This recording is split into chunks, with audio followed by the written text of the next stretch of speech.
Саламатсыздар ма ханымдар, қалдарыңыз қалай? Бүгін сіздерге Instagram упаковкасы туралы айтып бергім келіп тұр. Яғни сатылымға Instagram'ды дайындауымыз керек, қыздар. Бұл өте маңызды сабақ. Барлық назарларыңызды аударып, мұқият қарап, сосын дәл осылай жасауларыңызды сұраймын, қыздар. Ең бірінші жоғарыда тұрған сол жақта, мысалы, Bonnie Berry деп жазылған, ол менің логинім. Логин жазу, логин таңдау өте маңызды. Қысқа нұсқа, жаттауға ыңғайлы, айтқанда тез айтылатын, басқа адамдардың есінде тез қалатындай қылып, бренд атауын құрастыруларыңыз керек. Кейін ол ұзаққа сол атпен қалады. Сол үшін де мысалы Staff Berry Алматы 05-25 бірдеңке деп адамдар өздерінің туған күнін, жылын, қаланың санын, жалпы сан, пробел сондай көп болған сайын ол өте ұзақ болады, и ол әдемі көрінбейді. Это не профессионально, қыздар. Сол үшін қысқа нұсқа әдемі өзіндік ерекшелігімен ат табуды ойластырыңыздар. Келесі нәрсе Bonnie Berry'дің логотипі. Естеріңізде болса, менің логотипім сары түсте, клубника, шоколад жазумен солай болатын, Кейіннен мен осы оқулар оқып, что оның дұрыс емес екендігін түсіндім. Соны сіздерге үйреткім келеді. Сіздер де бұл қателікті жасамаңыздар. Мен ол алғашқы логотипті жасағанда өзім қалай білем, солай идеямен солай жасай салғанмын ғой. Ал сіздер қазір мен айтқанымды білесіздер, соған назар салып жасаңыздар, Логотип істегенде екі түсте ғана жасауларыңыз керек. Сосын сол екі түспен ғана барлығын үйлестіресіздер. Мысалы, Bonnie Berry, клубника, сыртында рамочкасы барлығы бір түс, байқап тұрсыздар ма? Екі түсте жасасаңыздар, ол серьезно болады и более профессионально қабылданады екен адамдарға. Ал бұрынғы логотипімді қарасаңыздар, ояқта сары, қоңыр, қызыл, жасыл неше түрлі түс араласып кеткен, и бір ол уже товардың дешевый сияқты көрсетеді екен, қыздар. Сол үшін де более серьезно осындай өздеріңіздің талғамдарыңызға қарай екі түрлі түсті таңдап, өз логотиптарыңызды жасаңыздар. Келесі баған клубника в шоколаде Алматы деп жазылып тұр ғой. Осы жерді шапка профиля деп айтылады, қыздар. Оны сіздер қай жерден өзгертем десеңіздер, редактировать профиль деп кіресіздер. Осы жерде міне имя деп тұрған жерге клубника в шоколаде и қай қалада тұрасыздар, соны жазыңыздар, қыздар. Бұл обязательно. Бұл жерге мысалы Bonnie Berry или клубника в шоколаде деп қана жазуға болмайды. Үлкен қате, сіздер көп клиенттен айырыласыздар. Бұл да бір клиенттің келуінің бір жолы. Яғни клиент поискқа, яғни Instagram поискі бар, ол лупа тұратын жер. Сол жерге клубника в шоколаде и өзің қаласын жазады, мысалы Ақтөбе деп. И сол Ақтөбенің клиент клубника в шоколаделары шығады. Ал сіз ол жерге өзіңіздің, яғни Bonnie Berry деп атауыңызды жазып қойған болсаңыз, сіздің страницаңыз іздеген адамға шықпай қалады. Түсінікті ғой, қыздар? Адамдар осы клубника в шоколаде и өз қалаңызды жазып іздейді. Сондықтан да осылай етіп, және бас әріппен жазып қойылғандарыңыз дұрыс. Келесі имя пользователя деп жазылып тұр ғой. Ол сіздердің ең жоғарыда тұрған нелеріңіз, логиндарыңыз, қыздар. Яғни бұл бренд атауы. Осы жерге бренд атауын ойластырғаннан кейін жазып сақтайтын боласыздар. Келесі сайт деген. Осыны дәптерлеріңізге жазып алыңыздар. http://va.me дейсіздерде сызықша қоясыздар. Сосын өз номерларыңызды, WhatsApp номерларыңызды 7 деп бастайсыздар да, ары қарай қандай абонемент, сол номерлеріңізді жазып қоясыздар, қыздар. Бұл сайт деген сіздерге клиент WhatsApp-қа өтетін сілтеме. Түсінікті ғой, Келесі қараңыздар, биография. Үстін басасыздар, осылайынан қысқа нұсқа өзіңіздің бизнестағы плюстарыңызды жазуыңыз керек. Мысалы, мен бір күн бұрын, 2 күн бұрын заказ бер деп айтпаймын. Бүгін заказ берсе, бүгін жасап берем. Можно в день, да деп тұрмын. Бельгийский шоколад Калибауд. Қазіргі таңда қыздар, мен Калибауд шоколадымен жұмыс жасап жүрмін. Келесі свежая отборная клубника. Сосын есть обучение дегенді өзім парақшамды көрсеткенмін. Сіздер де осылай, мысалы, будет готово за час, типа, енді 1 сағатта егер істей алатын болсаңыздар. Доставка, кейбіреу, мысалы, доставканы букеттің себестоимостына қосады да, доставка бесплатно деп шығару мүмкін. Или доставка по городу 1000 теңге деп барлық жаққа бір бағаны қою мүмкін. Вот сондай өздеріңіздің плюстарыңызды, қандай шоколадпен жасайсыздар, соны осы биография деген жерге жазасыздар, қыздар.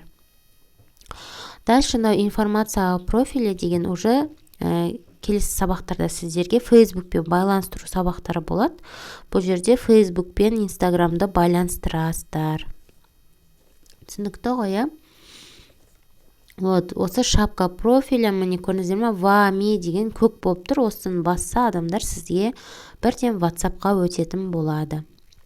Келесі баған, мынау жылжытып жатқаным, осы highlights, яғни актуальный стористар, қыздар. Актуальный стористар дәл осылай толтырылу өте маңызды. Яғни сіздің актуальный сториста прайс болу керек, доставка, отзывтар, сосын қандай бокстар жасайсыз, қандай букеттер жасайсыз, өзіңіз туралы видео бірдеңкелерді бір жерге жинап қойыңыз, жұмыс барысын салып қойыңыз, как заказать деп, және тағы да қандай өзіңіздің жаңалықтарыңыз бар, жеке осылай актуальный сторис қылып салып қою өте маңызды. Бірақ ең негізгі болу керек нәрсе барлықтарыңызда осы прайс, доставка, отзыв обязательно болсын, бокс, букет, процесс, сосын как заказать и өзіңіз туралы да актуальный сторис салып қойыңыздар. Ол адамдарға сенімділік тудырады. Өздеріңізді салсаңыздар, клиенттің отзывын салатын болсаңыздар, ол адамға сенімділік тудырып, клиент сіздерден қорықпай заказ беретін болады. Келесі айтатын нәрсе, қыздар, мынау, мысалы, публикациялар, осы посттардың барлығы сіздер адам парақшаңызға кіргенде әдемі жинақы көріну керек. Қараңыз, мысалы, 1 букет, 2 бокс, 1 бокс, 2 букет, сөйтіп чередовать етіп, көзге анық көретіндей қылып сөйтіп салғанмын мен. И арасында, мысалы, новый пост, принимаем заказы, вот как заказать деген сияқты арасында воздух деп айтылады. Мынандай чистый листі салсаңыздар, осы воздух деп аталынады. Осындайларды арасында салып қойған дұрыс. Сол кезде сіздің басқа, мысалы, мына жерге қараңыздар, көзге былай ортадағы адам букет ұстап тұрған, немесе басқа заттар более анығырақ көрінеді жан-жақта, егер мынандай воздухтар болса, қыздар. Сондықтан арасында осылай чередовать етіп, воздухтарды жіберіп тұрыңыздар. Қызықты мәліметтер, мысалы, шоколадтың пайдасы, клубниканың пайдасы, неше түрлі қызықты нәрселерді жан-жақтан іздеп табуларыңыз керек, қыздар. Вот. Бұл парақшаның визуалы деп аталынады. Яғни сіздердің парақшаға кіргенде тартымды, клиентті өзіне бірден баурап алатын парақша болу керек. Клиент кірді ма, сіздің парақшаға подписация етіп, арғарай заказ беруге әрекет жасауына осының барлығы көмектеседі. Келесі енді постқа кіреміз, қыздар. Посттың жоғары жағында Алматы Today деп, мысалы, менде жазылып тұр ғой, немесе, мысалы, мынада подарки деп жазылып тұр, көрдіңіздер ме? Бұл местоположение деп аталынады. Сіздер пост салған кезде обязательно местоположениені белгілеп салыңыздар, қыздар. Сосын екінші нәрсе, ол сіздердің суреттеріңіз анық, әдемі, айналасы таза, шашылмаған жерде, аккуратно, эстетично. Желательно қолдарыңызды көрсетпей, егер қолыңызбен ұстап, клубниканы бірден кесетін болсаңыз, желательно перчатка киіп түсіру өте маңызды, қыздар. Оның барлығы адамның сіздерге деген сенімділігін, яғни жақсы жасайтынына сенімді болуына үлкен рөл атқарады. Келесі нәрсе, сіздердің нелеріңіз, посттарыңыз, қыздар. Әр постта мысалы нарядная клубника на любой случай деп бастап тұр ғой, осы неге постқа заголовок, яғни осы арқылы клиент кіріп көреді. Ары қарай сізде кішігірім осылай текст, сосын бағасы обязательно болу керек. Сосын сізден қалай заказ беру керек, сол жазылу керек. Мысалы WhatsApp и адрес жазып кету, сосын доставка қалай жасайсыз, соны жазып кету өте маңызды қыздар. Прямо осының барлығы өте маңызды, қазір айтып жатқан барлығы. Келесі астыда клубника, букет, хэштегтер тұр ғой. Бір 10 шақты хэштег әр постта болу өте маңызды. Мысалы, осы хэштег арқылы да бізге клиенттер келеді. Мысалы, осы хэштег клубника в шоколаде Алматы деп поискқа дейді, недавно дейді, кім соңғы кезде заказ қабылдап жүр, соны көру үшін осылай недавноге басса, вот нелер шығады. Так, мынау жасап жүр екен, соңғы рет бір күн бұрын салыпты дейді, осы парақшаға кіріп, клиент заказ бере салады. Түсінікті ғой, иә? Хэштег жазып жүру және өз қалаларыңызға байланысты етіп жазыңыздар. Не болса соны жаза бермей. Мысалы, клубничный букет Алматы, клубника Алматы, подарки Алматы, Алматы, сладкие подарки Алматы, сөйтіп, неше түрлі өзіңіздің тұратын жерге байланысты хэштег жазуды ұмытпаңыздар. Жалпы бір 10 шақты текст дайындап алсаңыздар, мысалы боксқа, букетке арнап, сол бір текстті барлық нәрсеге қоя берсеңіздер болады, айналдырып. Бір букетке мысалы 5 текст, боксқа 5 текст дайындап қойсаңыз, араластырып сала берсеңіз болады. Желательно орысша жақсы болады, себебі көп адам орысша түсінеді. Арасында қазақша да салып тұрған дұрыс. Өйткені орысша түсінбейтін де адамдар бар, иә. Сосын қыздар, қазір Reels деген нәрсе шықты, білетін шығарсыздар. Ол да өте қажет нәрсе, инстаграмдарыңыздың продвижениясы жақсы жүру үшін. Яғни бұл жерде қаралым жақсы болады, қыздар. Мысалы, редактировать дейм ба? Жоқ. Статистикасын қалай көрсетеді қазір?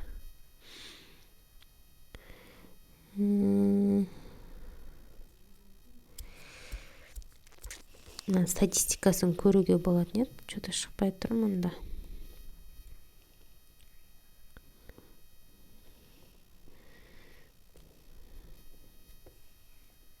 Міне бұлай ішіне кіріп басамыз. Енді шығу керек. Вот статистика деген шықты, қыздар. И қараңыздар, бір букеттің өзін видеосын 1010 адам көрген. Негізі өзім парақшамнан оған 18 лайк басылған, иә? Самолетик, сохранение басылған.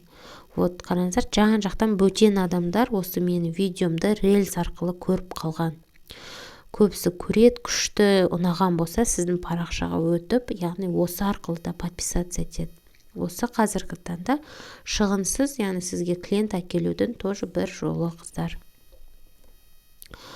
Тағы айтатын нәрсе, осы нәрселерге байланысты.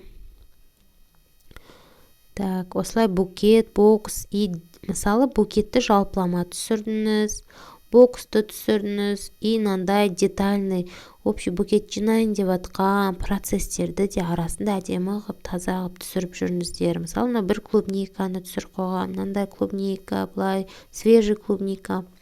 Бұл детальный фото деп аталынады, яғни жақыннан түсірілген фотолар. Тоже парақшаңыздың барлығы тек қана букет, бокс болып кетсе, көзге әдемі көрінбейді. Осылайынан чередовать етіп салсаңыздар, жинақы, әдемі и бір өзінің изюминкасы болып тұрады, қыздар. Жалпы осылай инстаграм упаковкасы өте маңызды. Тағы да сіздерге клиент үнемі келудің бір жолы, қыздар, лайк тайм қосуларыңызды сұрайым. Сіздер алғаш енді бастап жатсыздар, парақшаларыңыз әлі енді ғана ашылды, сондықтан лайк тайм чаттарға қосылсаңыздар, сіздерге мысалы мен қазір білесіздер обученияға кеттім, иә, сондықтан мен парақшамда уже өзімнің итаки тұрақты клиенттерім бар. Мен лайк тайм қазір честно қоспаймын, бірақ мен алғашқы бастаған кезде 6-7 айдай менде үзілмей лайк тайм қосылып тұрды, қыздар. Лайк тайм өте маңыздылығы, мысалы менде 30 лайк, ол тек өзім подписчиктерімнен жиналғанда. Ал сіздер лайк тайм қосып қойсаңыздар, публикацияларыңызда көп лайк, көп комментарий болады да, ол клиенттерге сенімділік тудырады. Қазір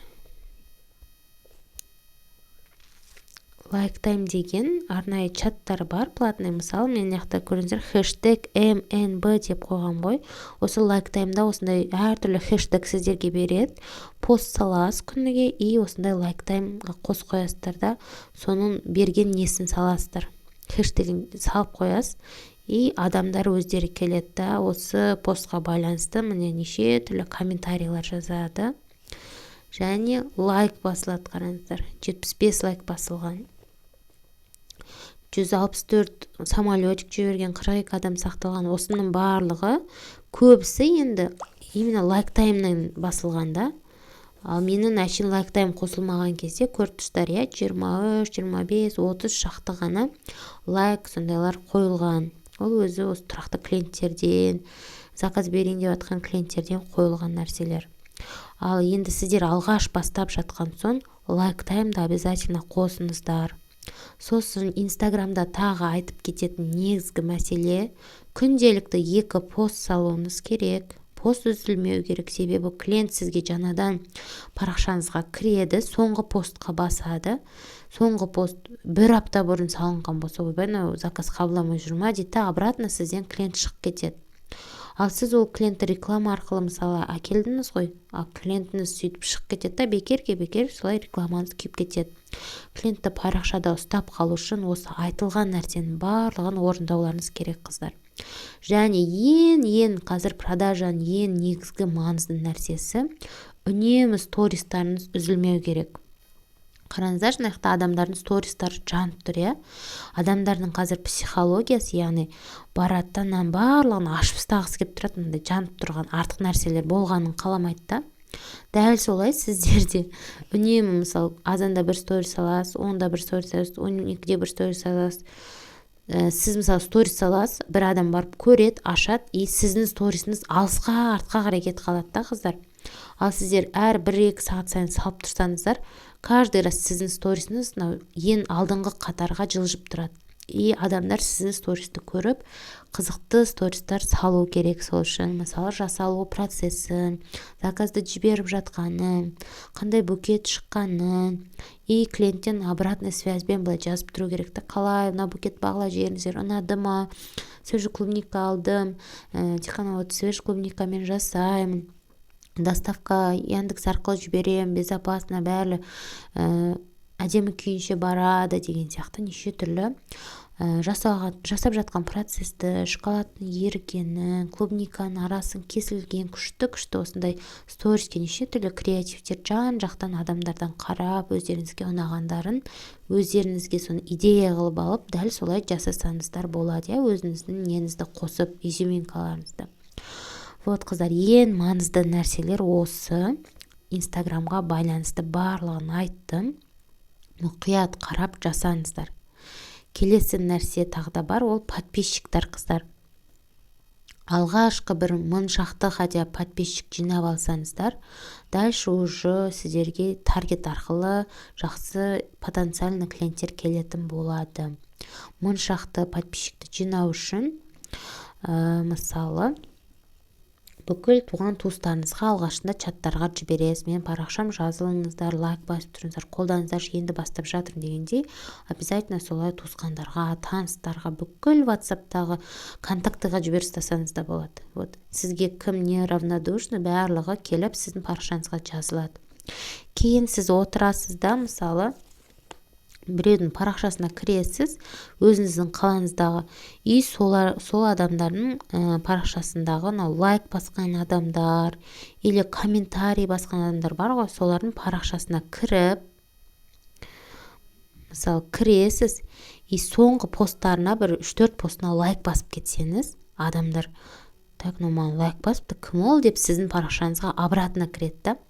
И сіздің парақшаңыз егер ұнаса, бана визуалы, может, керек болып қалады деп ойласа, сіздің парақшаңызға анау адамдар жазылады. Күніне бір 50 адамға сөйтіп жазылып, лайк басып тұрсаңыздар, обратно бір хотя бы 15 жазылса да, это вообще супер, қыздар. Хотя 5 жазылса да, это тоже результат. Зато сіздер тегін подписчикті и сізге қызығатын подписчикті жинайсыздар.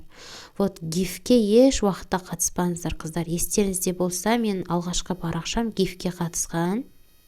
Мен история деген салған болатым. Ол жерде 27 мың подписчик сатып алғанмын. Гиф аяқталған соң 19 мың подписчик қалған менде, қыздар. Прям гифке де жақсы болды. Негізі гифке қатыстырғанша дейін менде заказ өте жақсы болған. Когда мен парақшамды гифке қатыстырдым, бірден статистикасы түсіп кетті. Себебі мынақта мысалы 19 мың адам болып, сіздің парақшаңызда лайк саны 20-30 ғана, стористің просмотры 100 ғана болса, Инстаграм ойлайды, мынау что-то неинтересный страница екен дейді, сіздің парақшаны ең төмен түсіріп тастай береді. Солайынан черный списокке банға түскенде сөйтіп адамдарға көрінбей тұрады екенсіз да. Сөйтіп оны бан деп айталады, яғни сол үшін де ондай тірі емес подписчиктар сіздерге керек жоқ, тек живой, яғни сізден аладау деген подписчиктарды наоборот жинау керек. Бағана айтқан жол бойынша жазылып, лайк басып, солайынан подписчик жинаңыздар, экологичный подписчик жинайсыздар. Және сіздер алдағы уақытта таргет жібересіздер, сол арқылы сіздерге уже кәдімгі клиенттер келетін болады. Жақсы, қыздар, айтқаным барлығын жасаңыздар. Міндетті түрде жасаңыздар. Осының барлығын жасасаңыздар, сіздерде продажа супер болады. Сәттілік!